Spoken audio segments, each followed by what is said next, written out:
Thor started acting weird out of nowhere. First, it was the barking in the hallway. Then he started staring at corners of the house, growling at nothing. His eyes would lock onto something, ears perked up, body tense, like someone was there. But there was nothing. No sound, no shadow. Sometimes he'd even track something invisible with his eyes, back and forth, before bolting through the house. We live in an old farmhouse in rural Ontario. It's miles from town, surrounded by pines and a silence that feels heavy at night. Just me, my wife, our 2 boys, Ethan, 8, and Jake, 5, and Thor, of course, who's always been the most high-strung of us all. He'd never acted like that before, so I figured maybe there was an animal outside. A raccoon, a fox, who knows. But it wasn't just outside. His behavior changed inside the house, too. He'd stop in front of the boys' bedroom door, sniffing the air, then let out a low growl, tail tucked between his legs. One night, he barked so much I went to check. The boys were asleep, everything normal. But Thor just stood there, dead quiet, eyes fixed on Jake's bed. That's when I got the first real chill. My wife laughed it off, said it was all in his head, but deep down, I knew it wasn't normal. It was like the dog was reacting to something we couldn't see, and I tried to ignore it. But that Friday, things got out of hand. It had been cold all day. By nightfall, a thick fog rolled in, wrapping the house in that damp, heavy air. We put the kids to bed, watched some TV, and turned in. Around midnight, I was half asleep when I felt a light touch on my arm. I opened my eyes and there was Jake standing beside the bed, his little blue blanket dragging on the floor. He's always waking up in the middle of the night, complaining about his foot hurting. Nothing new. I sat up, scooped him into my arms and carried him back to his room. The hallway was pitch black, just a sliver of light from the bathroom window. The whole house was silent. I tucked Jake back into bed, adjusted his pillow, and sat with him for a while until he drifted off. Ethan was already out cold in the top bunk. I listened to the faint sound of wind tapping the window. Once Jake was deep asleep, I got up and headed back to my room. I lay down, pulled up the covers, and closed my eyes. I don't think I was out long before I woke up again. But this time, something was off. The air felt thick, cold. I woke with the sense that someone was standing right beside the bed. I opened my eyes slowly and saw a small shadow. It was Jake. He was just standing there, staring at me. At first, I thought it was normal. He must have woken up with his foot hurting again. I whispered, "You okay, buddy? Want to sleep with Dad?" He didn't answer. He took a step forward, slow. That's when I noticed something wasn't right. The way he moved. His feet dragged like his body was too loose, too wrong. Still, I pulled back the blanket and reached for him. When I touched his hand, a chill shot up my arm. It was cold. Not the cold of a kid with icy feet. It was different, heavy, lifeless. His fingers were too long, his skin rough, almost dry. My whole body locked up, but I forced myself to look at his face, and I swear, in that moment, the air left my lungs. The thing standing there wasn't my son. The shape of his face was right, but it was like whatever was inside didn't know what to do with it. His skin looked too tight, like something underneath was struggling to fit. His smile was fixed, unmoving, like a mask glued on wrong. And his eyes, they had color but no life. They looked like wet glass, almost human, but empty. It was like staring at a bad photo of my own kid, familiar enough to fool me, wrong enough to freeze me to the core. I jerked my hand back and stumbled off the bed. My heart was pounding so hard I thought I might pass out. The thing didn't move. It just stood there, smiling that empty smile. I backed up, tripped over the rug, and ran. I stumbled down the hall, threw open the boys' door, and flipped on the light. Jake was there, asleep, curled up in his bed, covered to his neck with the same blue blanket. His hair messy, his breathing soft, just like always. I stood in the doorway, unable to move. My whole body was shaking. I looked at Jake, at Ethan, at the window. Everything was normal. Everything was fine. But I knew it wasn't. Whatever had woken me up that night, it wasn't my son. I stood there for minutes, trying to convince myself I was exhausted, that I'd dreamed it, that my mind was playing tricks. But none of it made sense, because I'd felt that hand. I'd looked into those fake eyes that should have been my son's. I crept back to my room like I was walking on glass, terrified of what I might see.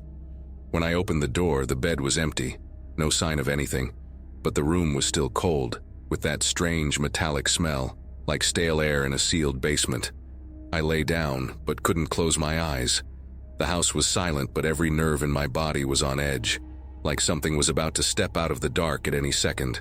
And then a thought hit me that made my blood run colder. How many times before had Jake woken me up in the middle of the night? Had it always been him? I started going over every night he'd come to my room, complaining about his foot, asking to sleep with me. The times I'd picked him up, held him close, stroked his hair until he fell asleep. What if, in one of those moments, it hadn't been him? The fear grabbed me in a way I couldn't ignore. I got up, went to the boys' room, and lifted Jake into my arms. He stirred just enough to murmur, "Dad." I whispered that he was sleeping with me tonight. I carried him back to my room, shut the door, and left the nightlight on. The dim glow made the room feel less hostile, but the feeling of being watched didn't fade. Jake slept beside me, curled up, breathing deeply. He was real. He was my son. But I still couldn't relax. I kept staring at the door, then at the dark corners of the room. Every shadow seemed too thick. Every creak of the floorboards felt like a hidden message. The house was too quiet, and deep down, it felt like something was waiting. I noticed the clock. Every time I jolted awake or felt that cold in the air, it was the same time, 1:26 a.m. Like that minute marked the arrival of something. Like reality slipped just enough to let something in. I know how this sounds, but there are things you just feel. You can't explain them. The next morning I told my wife Jake had woken up scared and slept with me. I didn't tell her the rest. How was I supposed to say that maybe I'd held the hand of something pretending to be our son? That maybe this thing had been watching us for a long time, waiting for the right moment to get closer? Since that night, Thor won't come into our room. He stops at the door, looks inside, and walks away. And every night, at the same time, I wake up. Sometimes there's nothing. Other times I think I see a shape near the bed, but I don't have the courage to check anymore. If I were younger, I'd chalk it up to stress. But after all this, I've started to doubt what's real. I've started to wonder if that moment, I felt that cold hand, saw that eerily familiar face, was a warning that something in this house wants more than just to watch. And I can only hope it never shows itself again. Creepy, right? What did you think of that one? Rate it from 0 to 10 in the comments. After something like that, it gets hard to believe those dark presences really leave us when we wake up. The next story shows what happens when the evil doesn't just watch you, it decides to stay. It all started on our engagement trip. We wanted somewhere remote, no cell service, no noise, no people. We found this old cabin from 1953, way out in the middle of nowhere. Just woods and a dirt road. The photos showed this rustic vibe, like something out of an old movie. Hardwood floors, a porch with a hammock, a wrought iron lantern hanging by the door. The listing bragged about its rich history and vintage charm. What it didn't mention? That place had been the setting for more than a few paranormal stories. We only found that out later. At first, everything was fine. The cabin was stuffy inside, even with the windows open. The wood seemed to hold on to the heat, like years of silence had settled into some kind of invisible dust. On the second night, Emily, my fiancée, mentioned feeling something off. She said she'd woken up thinking someone had touched her shoulder, but I was facing the other way, dead asleep. I figured it was a dream, or paranoia. Old houses creak, groan, mess with your head, but Emily isn't the type to make things up. Still, I played it off. Maybe because deep down, I dealt with worse as a kid. Experiences I still try not to think about. So my instinct was to ignore it, pretend it wasn't happening. On the third night, she woke up shaken, saying she'd felt breath on her neck. Not wind, breath. The kind that's warm, rhythmic. Again, I said it was probably a dream, but I started paying more attention to the cabin. The bedroom closet made this weird groaning sound, like the wood was stretching. And the bathroom door. Every time I turned off the light, a thin yellow sliver escaped underneath, even though the room was pitch black inside. I thought it was just light seeping in from the living room, so I taped aluminum foil over the windows. Figured it was outside glow.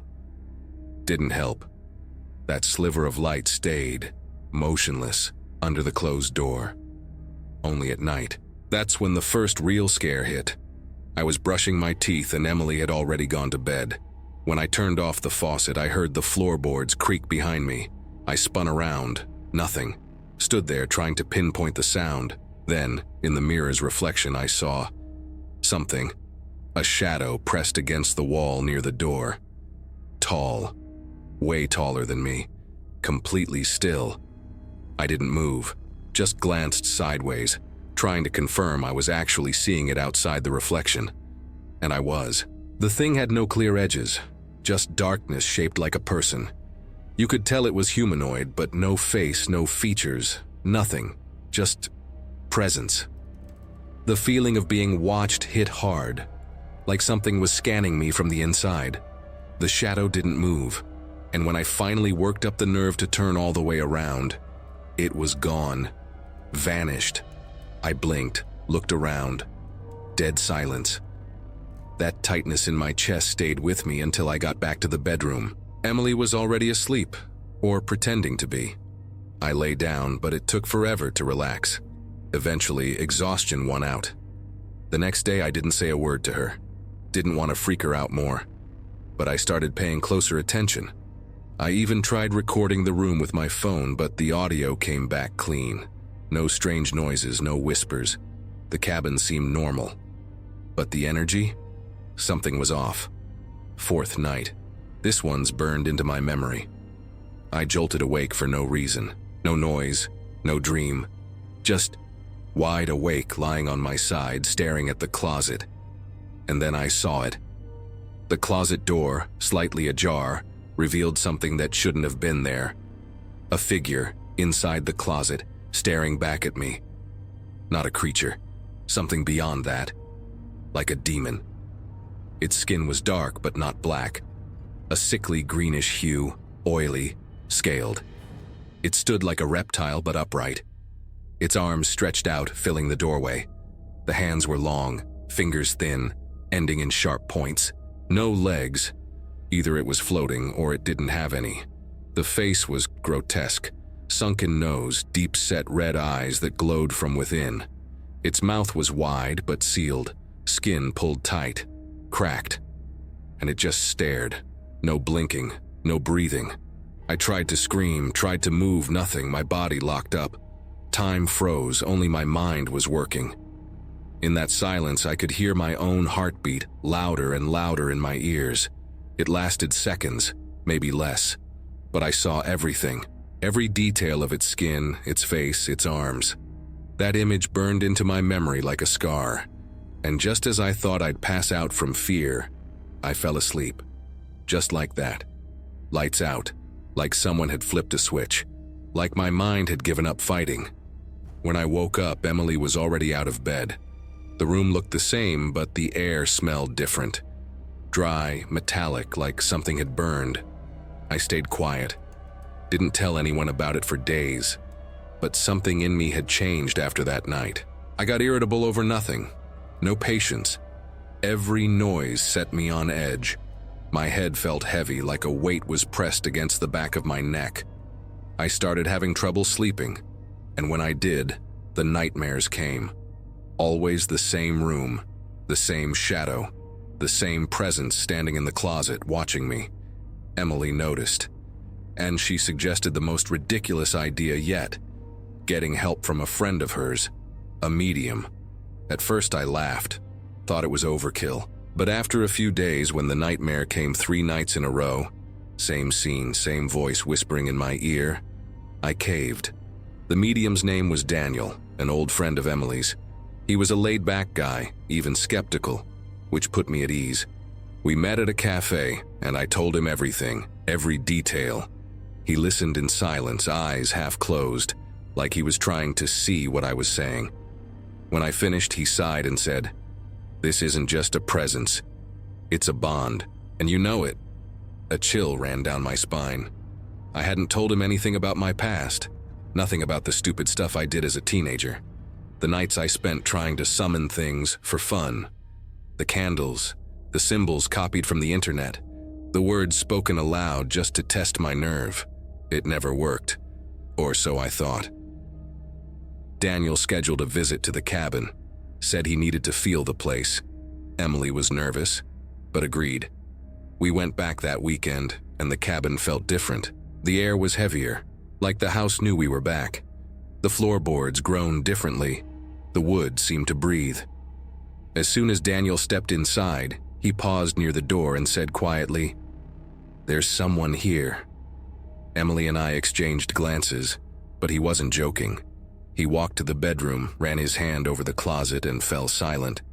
Then he turned to me and asked, "You made a deal, didn't you?" My stomach dropped. I wanted to deny it, but I couldn't. It had been years. I was maybe 19. Back then I was going through hell. Everything was falling apart. I remember making a promise, a plea to whatever would listen. I said I'd give anything in exchange for a chance to turn my life around. That's it. And of course I thought nothing had happened. But soon after, things started going too right. Job, luck, money. I forgot. Daniel shook his head. "Its name is Zeherin. It didn't just show up now. It never left." Those words echoed in my mind. He explained that when someone makes a deal like that, it opens a door. And if something's listening on the other side, it gains a right. He said the demon wasn't there by accident. It was waiting for its due. In the days that followed, things got worse. I started hearing noises in the house even when Emily wasn't there. Footsteps in the hallway, slow, dragging. Sometimes a faint tap on the wall, like a finger brushing against it. And in the dead of night, the sound of breathing from under the bed. I tried to ignore it, but the fear built up. There were days I'd look in the mirror and think my face looked different, like something in me was wearing thin, growing darker. The anger flared up out of nowhere. Little things set me off, and afterward I couldn't even remember why. Daniel and Emily came back one last time. She wasn't sleeping, and I was running on fumes. He brought candles and a cloth covered in symbols, said it wasn't an exorcism, just a spiritual reading. He wanted to understand what the entity wanted. The whole cabin turned icy as he began the ritual. Wind rattled the windows, even though they were shut. The sound of the candles crackling seemed to come from inside the walls. Daniel started sweating. His voice shook, but he kept going. Then suddenly he stopped, opened his eyes and said, "It doesn't want to leave. It belongs to you." Emily started crying. I was in shock. I asked what that meant, and Daniel said, "It means the deal's still open. It'll stay until you hold up your end." Those words haunted me for hours. I asked what I'd promised. He just said, "Anything. That's what you said. And it's still waiting to find out what that is." After that night, the cabin fell silent. A heavy, suffocating silence, like the house had given up.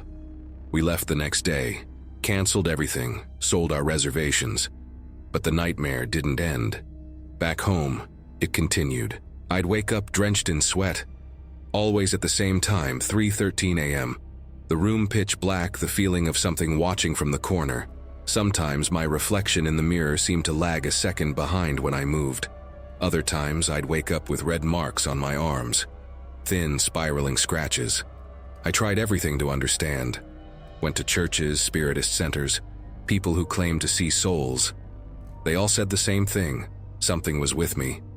But no one knew how to get rid of it. Now all that's left are the dreams, always the same. Me standing in that cabin, the shadow by the door, and in the background, a raspy voice whispering the same name. Zeherin. I don't know what it wants. I only know it's still here. And sometimes when I look in the mirror, I see something smiling back at me, horrifying. Sometimes the terror comes from outside, but other times, it grows out of the people we love the most. That's exactly what happens in the next story, where a simple family memory turns into a spiritual nightmare. The first time something touched me without being there, it was in that room. But back then I wasn't afraid. Far from it. It was like my grandpa was still around. After he passed, we kept his room almost exactly the same. My parents never had the heart to turn it into something else. That little back room, with its side entrance, tiny bathroom, and makeshift kitchenette, felt like it existed on a different frequency. It had a specific smell. Not mildew, not perfume, but a mix of old wood, pipe smoke, and memory. It was his corner, and when he was gone, it became mine. At first, sleeping there gave me a strange kind of peace. Sometimes I'd feel a gentle pressure on my hand, like someone was lightly touching it. Other times, a warmth on my shoulder. It wasn't bad, never was. In fact, I found it comforting.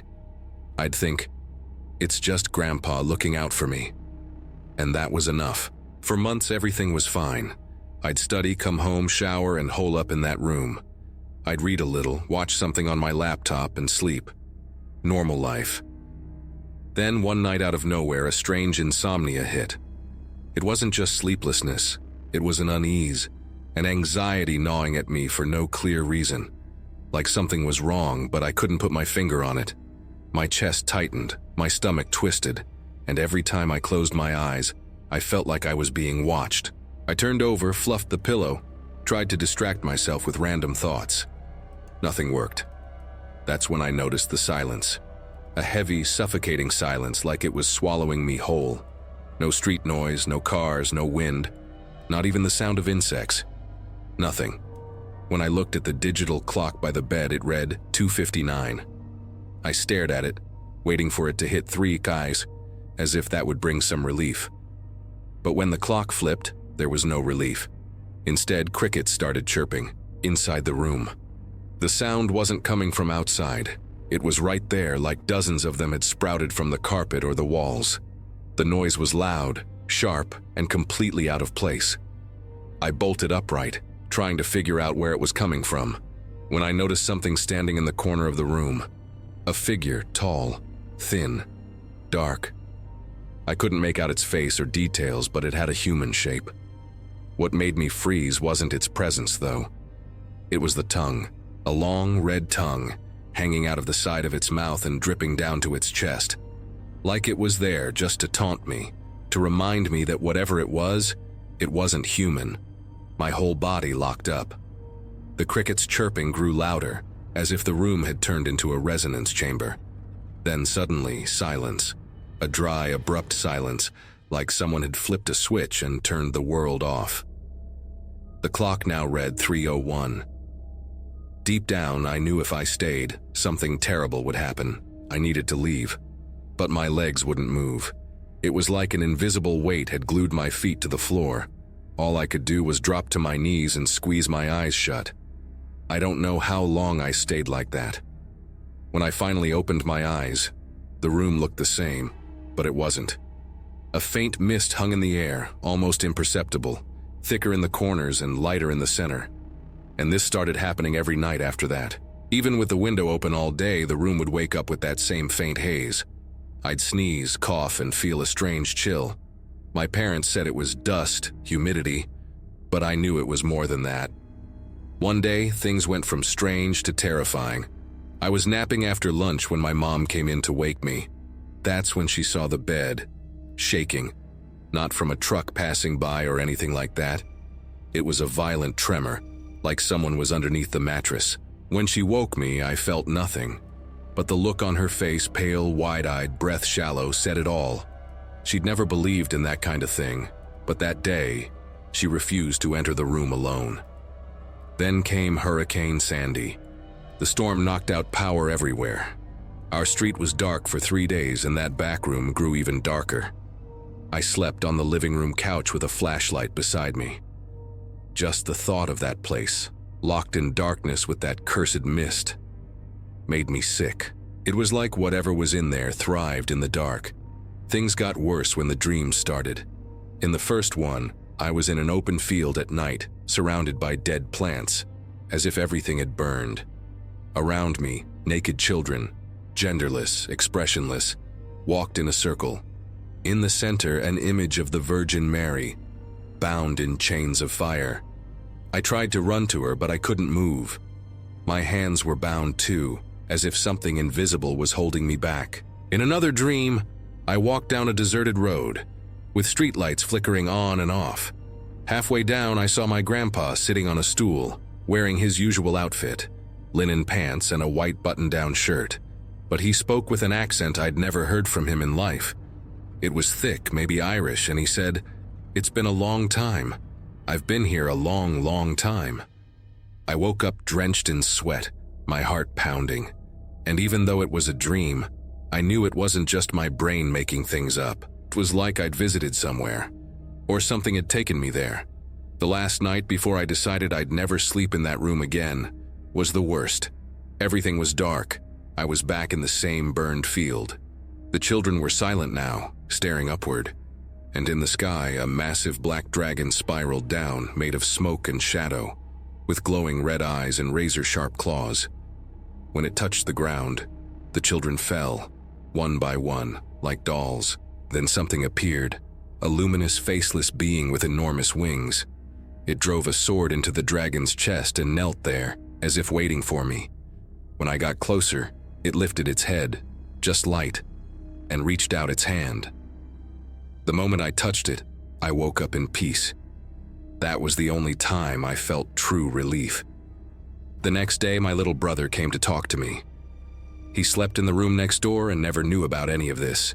But that day, he told me he dreamed of a tall, dark figure standing in the corner of my room, with a red tongue hanging out. After that, I couldn't deny it anymore. I started sleeping with the lights on. Not because I was afraid of ghosts, but because of everything I couldn't explain. The mist, the dreams, the noises, the constant feeling of being watched, the chill down my spine when the clock struck 3 a.m. It all felt connected, and deep down I knew there was something ancient in that room. Something even my grandpa couldn't get rid of. Today the room is still there, untouched. But no one goes in, not even during the day. Scary how that works, isn't it? Even when faith should protect us, people still mess with things they don't understand. And that's exactly what happens next, when a harmless game with the occult goes completely off the rails. But hey, if you've made it this far, I'm guessing you're enjoying these chills, so hit that like button. It tells YouTube you love this kind of content, and you won't miss any new terror that's waiting for you here. It was supposed to be just a joke, something stupid, juvenile. Just a way to kill the boredom during those endless shifts at the base. But if there's one thing I learned the hard way, it's that some doors, once you open them, never close again. Back then, I was in the Navy, 22 years old, head full of nonsense, more courage than sense. In the barracks, we'd spend hours talking about everything under the sun. Ghost stories, conspiracy theories, aliens. It was just a way to pass the time, you know. And during one of those conversations, someone brought up demonic invocation. Everyone laughed it off at first, but me? I couldn't stop thinking about it. I started digging. On the computer in the comms room, in the old books from the base library, even in some occult magazines a sergeant kept hidden. I found rituals, ancient names, forbidden symbols. I took notes, made sketches, copied everything. I became obsessed. I even set up a makeshift altar behind the cleaning supply closet, where no one would go. Every night, when the base was asleep, I'd sneak back and try again. I did this for nearly 6 months. Chicken blood, prayers in Aramaic, scrolls I made myself. The name I used was Thaziel. According to what I found, he was some kind of spirit of greed, a collector, a guardian of unfinished bargains. They said he could grant luck, protection, even wealth, but he always demanded a price, and that price wasn't always clear. But nothing ever happened. No candles flickered out on their own, no strange shadows appeared in the mirror, no signs at all. Eventually I gave up. I finished my service, left the Navy, and tried to go back to a normal life. I got a job in private security, tried to pick up where I'd left off, but something inside me stayed unfinished. Years passed, and nothing ever seemed to work out.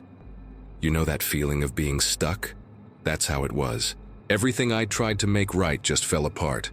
Relationships, one disaster after another. Work?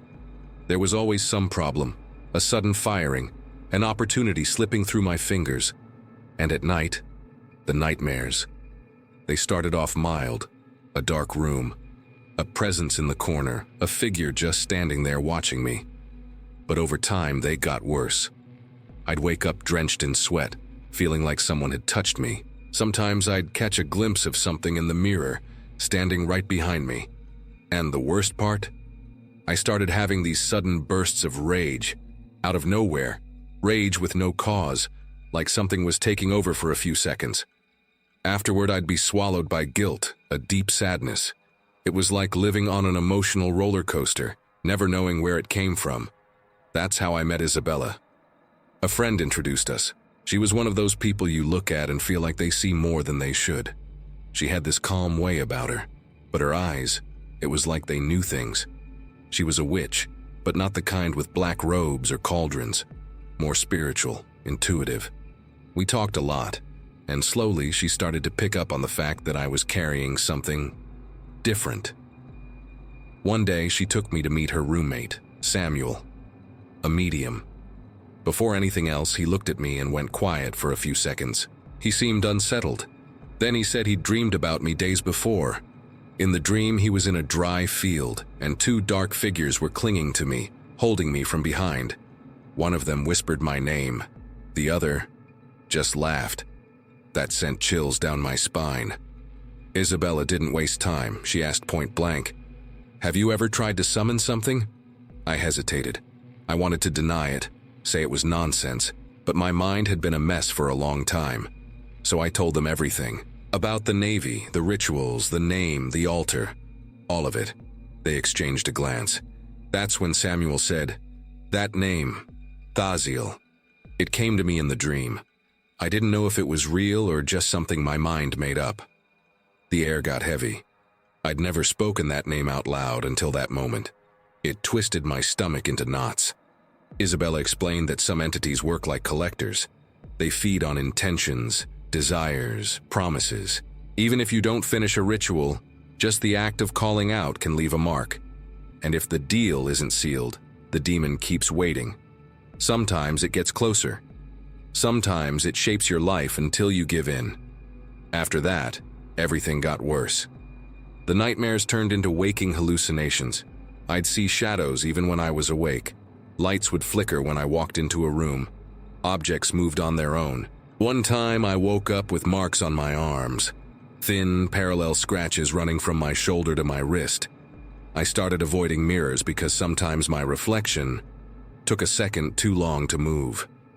Isabella tried to help. She did smudging, herbal baths, protection rituals. Samuel tried too, meditating with me, opening channels to understand what Thaziel wanted. But every time he tried to connect, he'd get sick. Dizziness, nausea, headaches. It was like something was blocking any direct contact. The strangest part was noticing the pattern. Every time I thought about giving up, on my job, relationships, even life, something bad would happen to someone close to me. An accident, a firing, a ridiculous fight. It was like the presence hovering over me was always reminding me, "You called me, now listen." And I did listen. Sometimes in the middle of the night, a voice would surface, not in words, more like a pressure in my chest, a thought forcing its way in. "You owe me." I'd try to ignore it, but it ate at me. I started studying the name Thaziel in depth. I found out that in some ancient Aramaic variations, it was tied to greed, attachment, to whatever a person desires most but can't let go of. It made sense. When I did the ritual, what I wanted most was control. Over my life, my destiny, my success. Now I was a prisoner to it. I don't know if there's a way to break this pact. To this day, no one's given me a solid answer. Some say you can offer something in return. Others say the only way to break the bond is to pay the price, and that price could be high, irreversible. I haven't risked it. Now I just live with it. I still feel the presence, sometimes stronger, sometimes distant. I have moments of clarity, of lightness, but I know they're just pauses. The cycle returns, the nightmares come back, the feeling of being watched, the sudden rage, the unexplainable depression. It's like carrying a shadow that never truly leaves your side. I'm not telling you this to scare you. I'm telling you because there are people who play with these things like it's all just a game, who think performing an invocation ritual is like watching a horror movie, but it's not. There's something out there, something that listens, that watches, that waits. And when you call, it comes. Even if it takes time, even if it seems like nothing happened, it comes. That one was wild. How would you rate it from 0 to 10? Leave your score in the comments. Back then, I lived in a tiny village lost in the heart of the Hotlands of Michoacán. It was a place of cracked earth, heat so thick it felt like hell itself was breathing down your neck, and nights so dark you'd swear the shadows were alive. I was 8 years old when it all started, and we were already half broken inside. My dad had gone up to the States and never sent word again. That left me, my mom, and my 2 little brothers. And no matter how hard I tried to be the man of the house, it was tough going up against the weight of things we couldn't see but could sure as hell feel. The nights there were different. When the sun went down, the wind changed. You could hear the dry trees creaking and sometimes a distant scream. No one knew if it came from an animal, a person, or something else. Folks said the devil himself walked those parts after 11. I didn't believe it much. Not until I started noticing the noise inside our house was louder than the noise outside. It started with footsteps. Heavy, dragging footsteps coming down the hall and stopping at my bedroom door. My mom said it was just the wind shifting the floorboards, but wind doesn't sound like claws scraping the wall. I'd shrink under the covers, clutching my brothers, feeling a cold creep up from my gut to my throat. And the worst part? The smell. Damp earth mixed with sulfur appearing out of nowhere, like someone had dug a hole right inside the house. My mom tried to hold on to her faith. She prayed loud, lit candles to Saint Anthony, to the Virgin, to whoever would listen first. But what was coming wasn't holy. One night, I woke up to the sound of pots clattering in the kitchen. I ran in and found my mom pressed against the sink, eyes wide, breathing like she'd run miles. She was shaking, pointing behind her, but she couldn't speak. When she finally got the words out, she said something had grabbed her from behind. Cold hands, long fingers, sharp nails like claws. She said she smelled sulfur and heard a rough laugh right in her ear. At first, I thought she was dreaming, but then I saw the scratches on her back, deep and red. That wasn't no dream.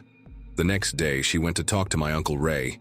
He lived 3 houses down, a man who lived on borrowed luck. Drunk most days, but nobody messed with him. He had a reputation for seeing things others couldn't, and always walking away from trouble unscathed. Once he passed out drunk by the river, and when folks went looking, there he was. Dry, clean, not a scratch on him. Not even the thieves had touched him. They said Ray was protected, just not by God. When my mom told him what happened, he just gave her that crooked half smile, the kind that doesn't show teeth. "Ah, he's just playing," he said. "That's my buddy." My mom went pale. She asked what buddy. He answered, "The one downstairs, the one who always helps me out." Said it like it was the most normal thing in the world, and then he told my mom not to pray too much because he might get annoyed. That's when I knew whatever was haunting our house wasn't just some ghost. It had a name, even if nobody dared say it. After that day, things got worse. The bathroom would be soaked in the morning, even though nobody had used it. Dishes fell off the shelves. The chickens started dying one by one, their eyes clawed out. My mom was exhausted, praying until her throat was raw. I could see the fear growing in her like a cancer. And Uncle Ray? Instead of helping, he seemed to enjoy it. Said, the one downstairs liked to show off his power. One day a kid from the village went missing. His name was Johnny, the son of Mrs. Lopez. Everybody searched for 2 days and found nothing. It was Uncle Ray who said where to look. "Check the old mine cliff. he said, sipping his mezcal like it was nothing. When they found the boy, he was unconscious, a deep gash on his arm like someone had slashed him with a machete, but he was alive. When he woke up, he said some little kids had called him to play, then dragged him into the brush. Said they were laughing, but their eyes were black, no light in them. Nobody believed him. Only Uncle Ray looked off into the distance and muttered. They came back early. That night he came to our house, said he needed to talk, told us to leave and spoke to my mom for hours. I listened through the crack in the door. He said the one downstairs had come to collect his due, that he owed him deaths and soon it'd be his turn. Told my mom to be ready. The next day, he vanished. We didn't hear a thing for 3 days until they found his body. It was on the same cliff where the boy had been found, but his hands and feet were skinned, and other parts, well, they were torn out and thrown a few feet away. The police came, but nobody could explain it. The doctor said it looked like an animal, but no animal cuts like that. It looked like punishment. His funeral was the quietest I'd ever seen. The whole village showed up, but nobody looked at the casket. All you could hear was the wind. When they lowered him into the ground, a strong gust blew out every candle at once.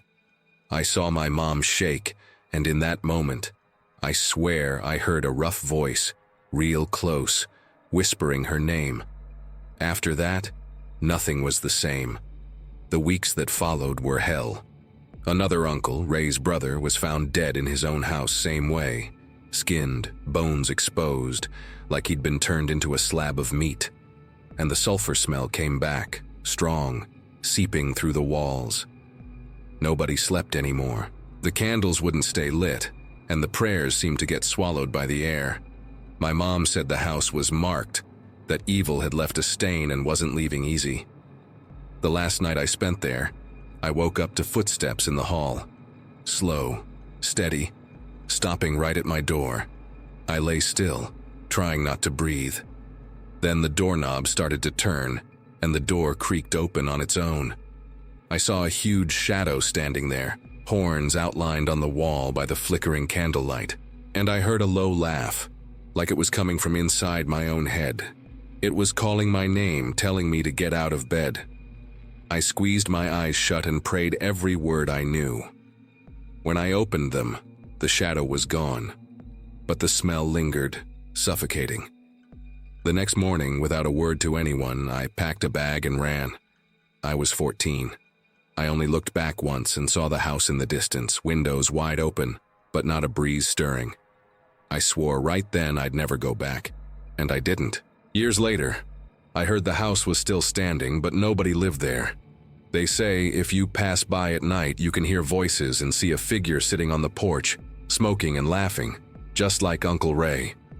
Some swear the ground near the kitchen gets wet in the dead of night, like something's crawling out to breathe in the Hotlands air. Sometimes when I close my eyes, I still smell it, that mix of sulfur and damp earth. And I remember my uncle's words. The one downstairs always collects what's his. Now I understand. The problem is, he doesn't just take the ones who made the deal. He takes everything around them, the house, the blood, the memories. You think you run, but his mark stays on your soul. So, did that ending give you goosebumps? Stories like these always make us wonder what's hiding just beyond what we can see. If you're still here, comment "Dark Pact" so I know you're one of the brave ones. And make sure you're subscribed, because there's always something new here to keep you up at night. Oh, and don't forget to leave a like. It really helps me keep bringing you more stories that haunt your sleep. There's another video right here, with even more terrifying stories. Click it and come with me before the lights go out.